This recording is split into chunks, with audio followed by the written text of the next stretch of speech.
Hi, fifth grade friends. This is Mrs. Johnson. We certainly miss you here at Beager and hope that we can all get back to our regular swing of things soon.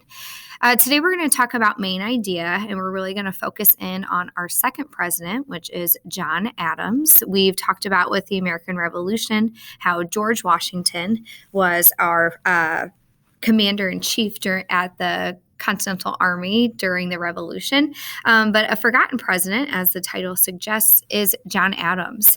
And a couple of the Hamilton musical songs I have showed you, it does talk about John Adams, and it's not always in the most pleasant way. We'll keep it at that.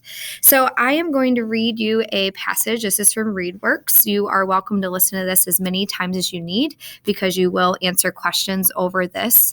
And I will also post the link that you can read it yourself. So this is Remembering a Forgotten U.S. President. George Washington and Thomas Jefferson were the first and third U.S. presidents. Monuments in Washington, D.C. honor both men. But do you know who the second president was? If not, you're not alone. Many people don't know who the second president was. No monument has been built in the capital of the United States to honor him.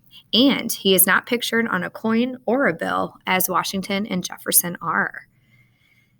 The second president was just as important, however. He was a patriot who helped the 13 British colonies win their independence from Great Britain in the American Revolutionary War.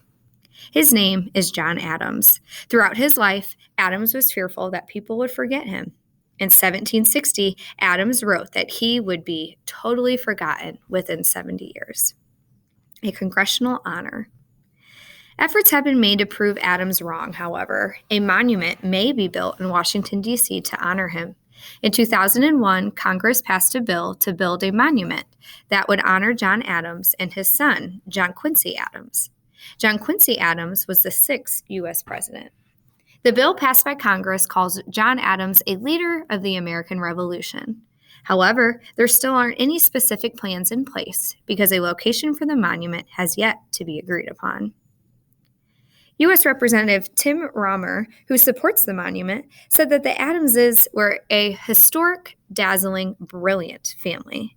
After his presidency, some people called John Adams the founder of the American Republic.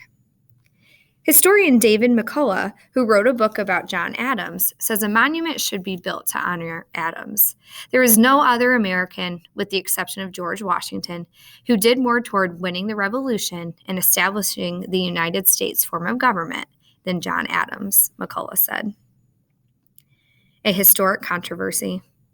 Not everyone has agreed that a monument should be built to honor John Adams and his family. Many critics said that the National Mall, where a monument to Adams might be placed, is overcrowded with memorials and statues. Many national monuments are located on the Mall, a 2-mile-long strip of land that stretches from the U.S. Capitol to the Lincoln Memorial. Those critics argue that a new monument would spoil the mall's beautiful views. In 2003, further construction along the mall was banned. Other critics believe a monument to John Adams should not be built. For instance, historian Richard Rosenfeld says Adams does not deserve a memorial. He says Adams imprisoned some people simply because they disagreed with him. Supporters of a monument to honor Adams, however, have little doubt that a monument should be built and placed on the mall. Historian Edward Smith said, "There is no question Adams deserves a memorial and one on the mall. There is always space there for someone like Adams."